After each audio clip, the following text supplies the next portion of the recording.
देखिए आज आपका 15 क्वेश्चन है। 14 क्वेश्चन तक आपके पिछली वीडियो में हो चुके हैं। ये आपका 15 क्वेश्चन है और ये जो है राउल्ट के नियम पर आधारित है। लेकिन ये कौन से राउल्ट के नियम पर? कि आवासहीन मिले पदार्थ। यहां पर सुक्रोज मतलब चीनी, ये क्या है? आवासहीन मिले पदार्थ है। ठीक, तो इसके लिए राउल्ट का रूल पढ़ा था, पहले वो ध्यान दीजिए कि वाष्प दाब में आपेक्षिक अवनमन P not minus PS upon P not बराबर N और नीचे था N प्लस कैपिटल N। ऐसा पढ़ा था कि नहीं? लेकिन बताया गया था नीचे कि राउल्ट का नियम तल विलीनों पर लागू होता है और अति तल विलीनों के लिए n का मान स्मॉल n का मान छोटा होता है कैपिटल N की तुलना में बहुत ज्यादा। ठीक, तो इसकी तुलना में इसका मान नेग्लेक्ट कर लेते हैं तो सूत्र आ जाता है P not minus PS upon P not बराबर N और नीचे कैपिटल N। ठीक, इस सूत्र का यूज करते हैं न्यूमेरिकल को लगाने के लिए। ठीक है, तो आपने पढ़ा होगा कि वाष्प दाब में आपेक्षिक अवनमन विलय के मोल प्रभाज के बराबर होता है। इसे राउल्ट का नियम कहते हैं। डिटेल में भी लिखाया होगा कि वाष्प दाब में आपेक्षिक अवनमन किसमें होगा? विलायक में। ये विलायक कहां होगा? विलयन में। और ये विलयन बना कहां होगा? आवासहीन विलय पदार्थ द्वारा बना विलयन होगा। तो इस नियम को ऐसे परिभाषित कर सकते थे कि आवासहीन विलय पदार्थ द्वारा बने विलयन में विलायक के वाष्प दाब का आपेक्षिक अवनमन विलय के मोल प्रभाज के बराबर होता है। इसे राउल्ट का नियम कहते हैं। ठीक, यह 60 बताया था कि वाष्प दाब में आपेक्षिक अवनमन विलय के मोल प्रभाज के बराबर होता है। इसे ही राउल्ट का रूल कहते हैं। ठीक, तो जो भी न्यूमेरिकल आते जा रहे हैं वो नियम आपको बताते जा रहे हैं दोबारा पुनः, और फिर हम न्यूमेरिकल बता रहे हैं। ठीक, उस रूल को हमने दोबारा बता दिया। ठीक, तो वाष्प दाब में आपेक्षिक अवनमन संबंधी राउल्ट का नियम है। ठीक, कि वाष्प दाब में आपेक्षिक अवनमन विलय के मोल प्रभाज के बराबर होता है। यही राउल्ट का नियम है। ठीक, कौन सा नियम है? राउल्ट का नियम। और इसी पर न्यूमेरिकल आपके आगे चलेंगे। ठीक, देखिए इसमें क्या क्या पहले दिया वो नोट करते हैं। 20 डिग्री सेल्सियस पर शुद्ध जल का वाष्प दाब। ये शुद्ध जल का वाष्प दाब पारे के इतने दाब के बराबर है। तो ये शुद्ध विलायक का वाष्प दाब हो गया P नॉट। P नॉट कितना होगा? 17.5 mm। ये जो है शुद्ध जल का वाष्प दाब हो गया। ठीक, अब लिखा विलयन। विलयन का वाष्प दाब पूछ रहा है। ठीक, ये विलयन PS हो गया। अब देखिए इतने ग्राम जल, तो विलायक का द्रव्यमान कितना है? 100 ग्राम। ये जल 1000 ग्राम सॉरी। और H2O का द्रव्यमान कितना बाहर निकालेंगे? मॉलिक्यूलर वेट तो आपका 1 गुना 2 और 16 आपका हो गया 18। ये जल का भार हो गया। ठीक, अब इसके बाद देखेंगे कि विलय क्या है? सुक्रोज। तो विलय मतलब स्मॉल w, इसका द्रव्यमान कितना आएगा? 68.4 ग्राम। और इसी का बाहर निकालेंगे सुक्रोज क्या होता है? C12H22O11। यह आपका सुक्रोज है। ठीक, वही चीनी का सूत्र सुक्रोज। इसका निकालेंगे मॉलिक्यूलर वेट स्मॉल m बराबर 342। आप निकाल कर देखें ना, क्योंकि C बराबर आपका होता है 12, H बराबर 1 और O बराबर 16। तो इसका मॉलिक्यूलर वेट होता है 342। जैसे ग्लूकोज फ्रक्टोज का 180 होता है, C6H12O6 ऐसे इसका इतना। अब आप क्या करेंगे? जो आपका क्वेश्चन में दिया था वो नोट कर लिया। अब लिखेंगे राउल्ट के नियम से। ठीक है, राउल्ट के नियम से क्या पढ़ा है? P not minus PS upon P not बराबर स्मॉल m नीचे कैपिटल M। स्मॉल m क्या होता है? स्मॉल w और स्मॉल m बटे में कैपिटल में क्या होगा?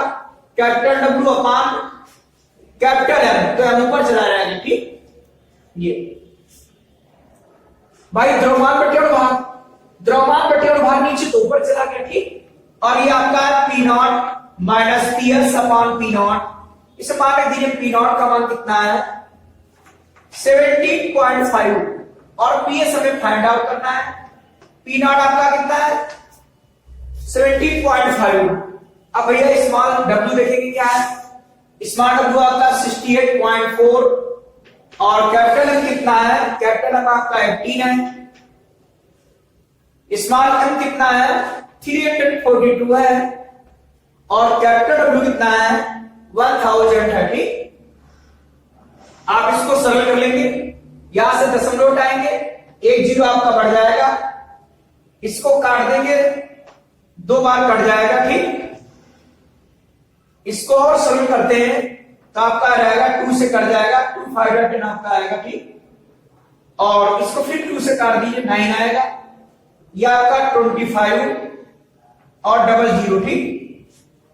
यहां पर आ गया 17.5 माइनस PS बराबर, यहां क्या बचेगा आपका 9 अपान में क्या है, और इधर मल्टीप्लाई में आ गया 17.5, ठीक। तो आप इसकी जो मल्टीप्लाई करा देंगे, इससे डिवाइड करेंगे, आपका इतना आ जाएगा, इसको पक्षांतर करेंगे, निशान चेंज हो जाएगा, इधर ले आएंगे, इसको घटाएंगे, ये PS आ गया। PS क्या हुआ, विलीन का वाजदाब, कह रहा था विलीन का वाजदाब कितना है, नीचे लिखोगे, अतः विलीन का वाजदाब 17.437 mmHg, ये आ गया क्या mmHg, दाब का मात्रक है, ठीक, कि 1 एटीएम बराबर 760 mmHg होता है, ठीक, पारे के, इसीलिए यहां पर Hg लिखा है पारे के कारण, ठीक। बात सबको सुनाई गई। तो इस तरीके से पहले क्या क्या दिया वो नोट कर लेंगे इसमें, कि क्या क्या गिवन है। ये शुद्ध विलायक का वाजदाब विलीन का पूछ रहा है, ये विलायक का दिया है, ये भी विलायक का है, ये विलेय का है, ये भी विलेय का है। राउंड के रूल से हमने लगा दिया कि P0 माइनस PS अपान P0 बराबर स्मॉल एम, नीचे कैपिटल है, स्मॉल एम क्या होगा स्मॉल डब्ल्यू बटे स्मॉल एम, कैपिटल क्या होगा कैपिटल डब्ल्यू बटे कैपिटल एम, हम ऊपर चला गया, इसमें माइनस दिया, हम PS का मान फाइंड आउट कर लेंगे, ठीक। अब इसके बाद देखिए आप लोग 16 क्वेश्चन, देखिए आपका 16 क्वेश्चन, ठीक। 16 में लिखा है 100 ग्राम पारे में किसी पदार्थ का इतने ग्राम बोलने पर वाजदाब 758 mm से घटकर इतने में हो जाता है। यदि पारे का परमाणु द्रव्यमान इतना दिया है तो विलेय पदार्थ के आणविक द्रव्यमान की गणना कीजिए, ठीक। देख लीजिए यहां पर विलायक क्या पारा है, तो विलायक कितना है 1000 ग्राम, ये पारे का द्रव्यमान हो गया, ठीक। उसके बाद लिखा है कि विलेय पदार्थ बोला गया, विलेय का द्रव्यमान कितना है 1.71 ग्राम है, और काला दाब घटकर इतना हो जाता है। तो शुद्ध विलायक का वाजदाब कितना है 758 mm है, और विलीन का क्या है, विलीन का 747.1 mm, ये विलीन का वाजदाब है। पारे का परमाणु द्रव्यमान पारा विलायक है, तो कैपिटल लिखना है आपका 200 है, और विलेय पदार्थ का आणविक द्रव्यमान ये पूछ रहा है, ठीक। ये क्वेश्चन आपको व्हाट्सएप के माध्यम से मिल जाएगा, ठीक, कि आपके पास बुक होगी तो देख लोगे 16 क्वेश्चन, नहीं बुक है तो क्वेश्चन आपको मिल जाएगा, ठीक। कि कैपिटल डब्ल्यू, ये विलायक पारे का द्रव्यमान कितना दिया था आपका 100 ग्राम है, सॉरी 1000 नहीं है 100 ग्राम, और विलेय का द्रव्यमान दिया, ये दिया और ये दिया, ठीक। क्या लिखोगे राउंड के नियम से, किस नियम से, राउंड के नियम से, बता क्या आएगा P0 माइनस PS अपान P0, और आ जाएगा स्मॉल एम और कैपिटल एम, नहीं बताया था आप लोगों को। P0 माइनस PS अपान P0 बराबर स्मॉल डब्ल्यू स्मॉल एम, और ये कैपिटल डब्ल्यू कैपिटल एम ऊपर चला जाएगा, ठीक।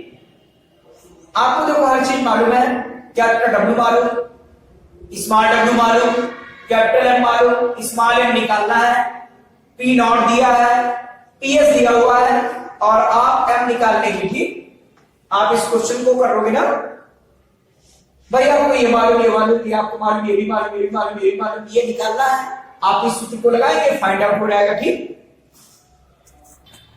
क्वेश्चन नंबर 17, इसमें आपका जल कितना दिया है 1000 ग्राम, विलेय का द्रव्यमान दिया है, विलीन का वाजदाब ये दिया है, शुद्ध विलायक का वाजदाब का ये दिया होगा, ठीक। सी शुद्ध विलायक का है तो P0, ठीक है। और ये विलेय का जल का अनुभाग निकाल लिया भाई, जल का सूत्र 1 दूना 2 आप 16 18 हो गया। और इस बारे में पूछ रहा है, बिल्कुल यही फार्मूला लगाओगे कि राउल्ट के नियम से, राउल्ट के नियम से P not minus PS upon P not बराबर आपका एक फार्मूला लगाओगे। आपको ये मालूम है, ये भी मालूम, ये मालूम, आपको M निकालना है, ये भी आपका है, फाइंड आउट हो जाएगा। ठीक, जिनके पास बुक नहीं है तो ये पेज हम आपको डाल देंगे, दोनों न्यूमेरिकल आपको ऊपर लिखे हुए मिल जाएंगे। ठीक, कर लोगे ना ये। क्वेश्चन नंबर 18, 2 ग्राम अवाशशील पदार्थ को 2 ग्राम अवाशशील पदार्थ को 20 ग्राम जल में घोलने पर विलयन का क्वथनांक कितना है? अवाशशील पदार्थ का अनुभाग ज्ञात कीजिए। जल का मोलल क्वथनांक या उन्नीत स्थिरांक बात एक ही चीज है, 0.52 केल्विन किलो मोल इनवर्स है। ठीक, तो आप इसमें देख लीजिए अवाशशील विलेय पदार्थ का द्रव्यमान कितने ग्राम है? 2 ग्राम है। ये अवाशशील विलेय पदार्थ का द्रव्यमान हो गया। और विलायक का द्रव्यमान कितना है? 20 ग्राम जल है, ये विलायक का द्रव्यमान हो गया। कारा प्राप्त विलयन का क्वथनांक दिया हुआ इतना है, तो हम निकाल लेंगे क्वथनांक में उन्नयन डेल्टा टी बराबर, तो विलयन का क्वथनांक कितना है? 373.52 केल्विन है। ठीक, और जानते हो ये इसमें मिलाया कि यहां पर जल है, तो शुद्ध जल का क्वथनांक कितना होता है? 100 डिग्री सेल्सियस या 373 केल्विन। ठीक, 100 डिग्री सेल्सियस या 373 केल्विन, ये विलयन का क्वथनांक है। और ये शुद्ध जल का क्वथनांक है। आप इसमें घटा देंगे 0.52 केल्विन आ जाएगा, ये क्वथनांक में उन्नयन हो गया। ठीक, केल्विन में दिया है भाई, विलयन का क्वथनांक ये प्राप्त हुआ। और जल का क्वथनांक होता कितना है? 100 डिग्री सेल्सियस। शुद्ध जल का क्वथनांक 100 डिग्री सेल्सियस या 373 केल्विन होता है। ठीक, तो क्वथनांक में वृद्धि कैसे निकालेंगे? ये विलयन का क्वथनांक दिया है, ये दिया नहीं होगा, ये आपको मालूम रहना चाहिए कि जल का क्वथनांक 100 डिग्री सेल्सियस है। विलायक कोई दूसरा होगा, उसका बॉइलिंग पॉइंट दिया होगा, लेकिन यहां पर जल है तो इसका बॉइलिंग पॉइंट नहीं दिया है। तो जल का क्वथनांक 100 डिग्री सेल्सियस या 373 केल्विन होता है। घटा देंगे, क्वथनांक में वृद्धि आ गई। ये क्वथनांक में क्या हो गई? वृद्धि। उसके आगे इसमें दिया हुआ है क्वेश्चन में, और क्या दिया है कि अणुभार पूछ रहा है, अणुभार निकालना है, विलेय का अणुभार निकालना है, अवाशशील विलेय पदार्थ का अणुभार पूछ रहा है। और जल के लिए केबी बराबर दिया है मोलर, उन्नीत स्थिरांक दिया है 0.52 केल्विन किलो मोल इनवर्स। अब आपकी इस पर आधारित न्यूमेरिकल चलेंगे। ठीक, आपने एक फार्मूला पढ़ा है कि डेल्टा टीवी बराबर आपने पढ़ा है 1000 KV small W small M और ये आपका कैपिटल डब्ल्यू। ठीक, ये आपका फार्मूला है। इसमें आपने इसकी परिभाषा पढ़ी थी केवी की, कि यदि विलायक 1000 ग्राम हो जाए तो 1000 ग्राम कर जाएगा, और विलेय का मोल यदि 1 हो जाए तो डेल्टा टीवी बराबर आपका केवी हो जाता है। ऐसी परिभाषा पढ़ी थी। तो परिभाषा क्या पढ़ी थी कि किसी विलायक के 1000 ग्राम में 1000 कट जाएगा, किसी विलायक के 1000 ग्राम में किसी अवाशशील वैद्युत घनत्व का 1 मोल घोलने पर, मतलब विलेय पदार्थ अवाशशील हो, वैद्युत घनत्व हो, उसका 1 मोल घोलेंगे तो उसके क्वथनांक में जो वृद्धि होगी उसे कहेंगे क्या? हम विलायक का मोलल उन्नयन स्थिरांक कहते हैं। ठीक,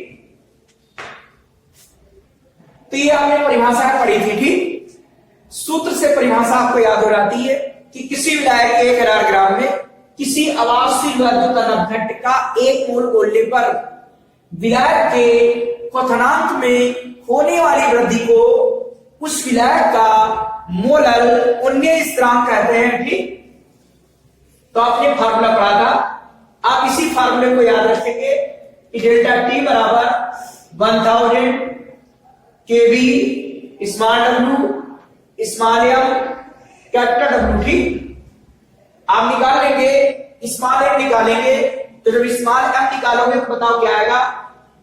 डेल्टा स्मॉल एम, तो क्रॉस मल्टीपल करनी पड़ेगी, एम उधर ले जाओगे और आपका ये इधर आ जाएगा। ठीक, तो आ जाएगा 1000, यह आएगा केवी, यह आएगा स्मॉल डब्ल्यू, नीचे स्मॉल एम के स्थान पर क्या आ जाएगा डेल्टा टीवी, और यह आ जाएगा कैपिटल डब्ल्यू। यह आपका हो गया 1000।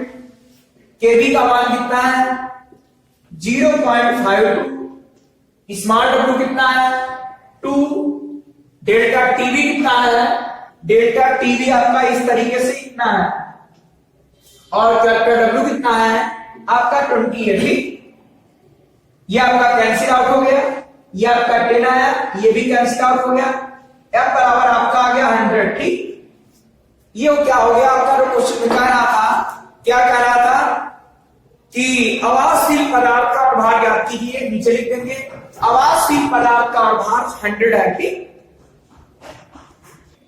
अगला क्वेश्चन आपका 19 है, इसमें लिखा 20 ग्राम ग्लूकोज, तो विलेय का द्रव्यमान कितना हुआ 20 ग्राम, 100 ग्राम जल में, तो आपका विलायक कितना हो गया 100 ग्राम। ग्लूकोज का सूत्र C6H12O6 का भार m बराबर निकालने के 180 आएगा, निकाल कर देख लेना। ठीक, कि कार्बन आपका C बराबर 12 होता है, H बराबर 1 होता है, O बराबर 16 होता है। केवी, ये केवी का मान दिया है। विलयन का पूछ रहा क्वथनांक, तो पहले क्वथनांक में वृद्धि निकाल लें, क्योंकि शुद्ध विलायक का क्वथनांक दिया है 373 केल्विन, शुद्ध विलायक मतलब जल का, और क्वथनांक में वृद्धि निकालने विलयन का क्वथनांक निकल आएगा, उसमें जोड़ देंगे। तो जानते हो फॉर्मूला हमने पढ़ा है कि डेल्टा टी बराबर 1 KV small W small M capital W, यह आएगा 1000। केवी का मान दिया है 0.52, स्मॉल डब्ल्यू आपका है 20, स्मॉल एम कितना है 180 है, कैपिटल डब्ल्यू कितना है 100 है। ठीक है, ये आप इसको देख लीजिएगा, ये 3 जीरो आपके कट गए, ये आपके 3 जीरो कट जाएंगे, इसमें 9 से आपका डिवाइड हो जाएगा, 1 2 से काट दिया तो बन जा आपका ये 9 आ जाएगा। ठीक, और इसकी मल्टीप्लाई करेंगे क्या आएगा 10 से मल्टीप्लाई करेंगे 5.2/9। ठीक है, और फिर इसको हम डिवाइड कर देंगे। ठीक, तो इसको से डिवाइड करेंगे आ जाएगा 0.578 केल्विन। ठीक, ये क्वथनांक में उन्नीन है, हम निकालेंगे विलयन का क्वथनांक। विलयन का क्वथनांक क्या आएगा, विलयन का क्वथनांक बराबर शुद्ध विलायक का क्वथनांक और प्लस क्वथनांक में वृद्धि। तो शुद्ध विलायक का क्वथनांक उसमें दिया हुआ है कि जल है तो 373 केल्विन होगा, और प्लस डेल्टा टीवी मतलब वृद्धि, तो शुद्ध विलायक का 373 केल्विन है, प्लस वृद्धि कितनी है 0.577 आ रहा, तो हमने 8 कर दिया, आप इसको प्लस कर देंगे 373.578 केल्विन। ये क्या आ गया आपका, ये हो गया विलयन का क्वथनांक, विलयन का क्वथनांक। ठीक है, तो इसी तरीके से आपको एग्जांपल भी करने होंगे। ठीक, 20 क्वेश्चन, स्मॉल डब्ल्यू 8 ग्राम, ग्लूकोज 8 ग्राम है, 1 किलोग्राम जल में घोला गया है, 1 किलोग्राम बराबर 1000 ग्राम कैपिटल डब्ल्यू है। ग्लूकोज का सूत्र ये, इसका मान आपका 180 हो गया। ठीक, केवी बराबर आपका दिया है, भाई स्मॉल डब्ल्यू है, कैपिटल डब्ल्यू है, स्मॉल एम है, और केवी का मान ये दिया हुआ है। जल का इतने बार, ये जो बार होता है वो 1 एटीएम के बराबर होता है, और जितने भी बॉइलिंग पॉइंट होते हैं वो सब 1 एटीएम पर होते हैं। तो जल का क्वथनांक कितना होता है 373 केल्विन या 100 डिग्री सेल्सियस होता है, ये आपको मालूम है। ठीक, ये क्वेश्चन में दिया नहीं होता है, कोई दूसरा विलायक होगा उसका दिया होगा, कभी कभी दिया होगा कभी कभी नहीं दिया होगा, इससे मत घबराना। इसका मतलब होता है 1 एटीएम पर, कि किसी भी विलायक का जो दाब होता है वो क्वथनांक होता है वो 1 एटीएम पर ही होता है। ठीक, अब पूछ रहा है कि विलयन किस ताप पर उबलेगा, तो विलयन का क्वथनांक पूछ रहा है, तो पहले क्वथनांक में वृद्धि निकाल लें कि डेल्टा टी बराबर 1000 KV small W small M capital W, आपका ये 1000 है। केबी का मान कितना है 0.52 है। स्मॉल डब्ल्यू आपका 8 है। स्मॉल एम कितना है 180 है। कैपिटल डब्ल्यू आपका 1000 है। ठीक, ये कैंसिल आउट हो गया और इसको सरल कर लेंगे। ठीक, तो आपका जो स्मॉल डब्ल्यू था ये आपका 18 ग्राम है। ठीक, 18 ग्राम, ये 8 ग्राम हो गया था, यहां पर 18 ग्राम कर देंगे। ठीक, यहां पर 18 आ जाएगा। ठीक है, वहां पर 8 ग्राम लिख गया है, 8 ग्राम ने 18 ग्राम 18 लिख दिया, तो 1000 आपका कैंसिल हो गया। ये आपका कैंसिल हो गया, 10 आ गया। 10 से इसको डिवाइड करेंगे 0.052 आपका केल्विन आ गया। ठीक, ये क्वथनांक में वृद्धि हो गई। अब लिखेंगे विलियन का क्वथनांक, मतलब जल किस ताप पर उबलेगा वही विलियन। विलियन का क्वथनांक बराबर निकालेंगे आप, भाई जल का क्वथनांक कितना था, वृद्धि कितनी हुई, ये सब प्लस कर दीजिए 373.052 केल्विन। ये हो गया क्या विलियन का क्वथनांक। विलियन का क्वथनांक आपका आ गया 373.052 केल्विन। ठीक, इस ताप पर आपका जल उबलेगा। ठीक, अगला क्वेश्चन 21, स्मॉल डब्ल्यू बराबर 1.80 ग्राम है। इसी का मोलर द्रव्यमान पूछ रहा है, विलेय का मोलर द्रव्यमान। बेंजीन का द्रव्यमान ये दिया हुआ है, इसमें आप क्वथनांक में वृद्धि निकालेंगे, तो शुद्ध बेंजीन का क्वथनांक ये दिया है और विलियन का क्वथनांक ये है, हमें वृद्धि निकालनी, इससे घटा देंगे, क्वथनांक में 19 आ गया। ठीक, मतलब क्वथनांक में वृद्धि। और केबी का मान हमारा क्वेश्चन में दिया है, ये वृद्धि हमने निकाल ली। ठीक, क्वेश्चन में लिखा है शुद्ध बेंजीन का क्वथनांक ये है और बने विलियन का क्वथनांक ये है, तो विलियन के क्वथनांक से शुद्ध बेंजीन का क्वथनांक घटा दिया, आ गया। ठीक, ये मान आपका केबी है। सूत्र पढ़ा आपने है डेल्टा टी बराबर 1000, चूंकि मोलर वाला चल रहा है, यदि मोलर या आणविक लिखा है तो 100 लिखते हैं यहां पर। Small W, small M capital W, आप स्मॉल एम निकालेंगे 1000 केबी, स्मॉल डब्ल्यू नीचे क्या आएगा डेल्टा टीबी कैपिटल डब्ल्यू, ये इधर चला गया, ये आपका नीचे आएगा, ये आपका 1000 है। केबी का मान 0.88 है और स्मॉल डब्ल्यू आपका 1.80 है और डेल्टा टीबी आपका कितना है, सॉरी केबी आपका ये नहीं दिया है, केबी आपका दिया है 2.53 दिया है। ठीक, 2 कितना दिया 53, ये केबी दिया है और डेल्टा टीबी कितना है 0.88 और कैपिटल डब्ल्यू कितना है 90, कैपिटल डब्ल्यू कितना है 90।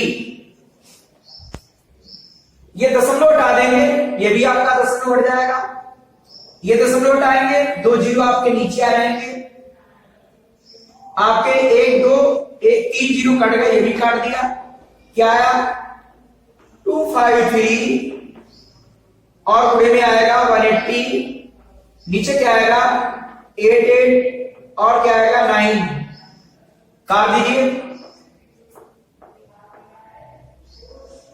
इसको काट दीजिए 2 से,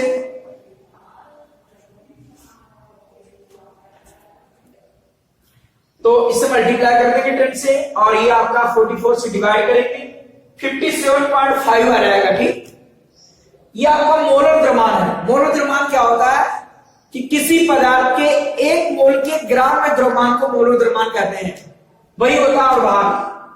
भाई आपने पढ़ा होगा कि मोल बराबर द्रव्यमान बटे अणुभार, तो जब मोल 1 है तो द्रव्यमान अणुभार के बराबर हो जाता है, तो इसीलिए जब मोलर द्रव्यमान आता है तो उसमें लिख देते हैं ग्राम प्रति मोल। वैसे अणुभार का मात्रक नहीं होता है, लेकिन जब मोलर द्रव्यमान कभी पूछते हैं तो जो हमारा अणुभार आता है वही कहलाता है ग्राम प्रति मोल। मतलब 1 मोल किसी पदार्थ के 1 मोल में उपस्थित पदार्थ के ग्राम में द्रव्यमान को ही हमारा ही कहलाता है मोलर द्रव्यमान। ठीक है, तो इसलिए हमारा आ गया कि विलेय पदार्थ का मोलर द्रव्यमान बराबर 57.5 ग्राम प्रति मोल। ये आपका 21 क्वेश्चन हो गया। इससे पहले के एग्जाम्पल आपको लगाने हैं और कमेंट्स द्वारा आपको पूछने हैं, ठीक। देखिए क्वेश्चन नंबर 22 है कि किसी विलेय के 3.0 ग्राम को 22 ग्राम जल में घोलने पर कीमांक में 1.45 डिग्री सेल्सियस की कमी होती है। पदार्थ का आणविक द्रव्यमान ज्ञात कीजिए, ठीक। पदार्थ का मुझे और भार ज्ञात करना है। केएफ का मान दिया है 1.86, ये मात्रक होता है, होना चाहिए मात्रक। केल्विन किलो मोल इनवर्स, ये आपका केएफ दिया है। ये जल का मोलल ऑर्मन स्थिरांक है।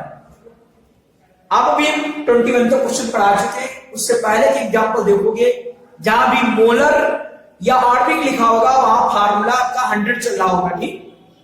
कि डेल्टा टीबी 100 गुणे KB small W small M capital W, और जहां मोलर होगा वहां पर 1000 चल रहा होगा। ऐसा यहां भी चलेगा, ठीक।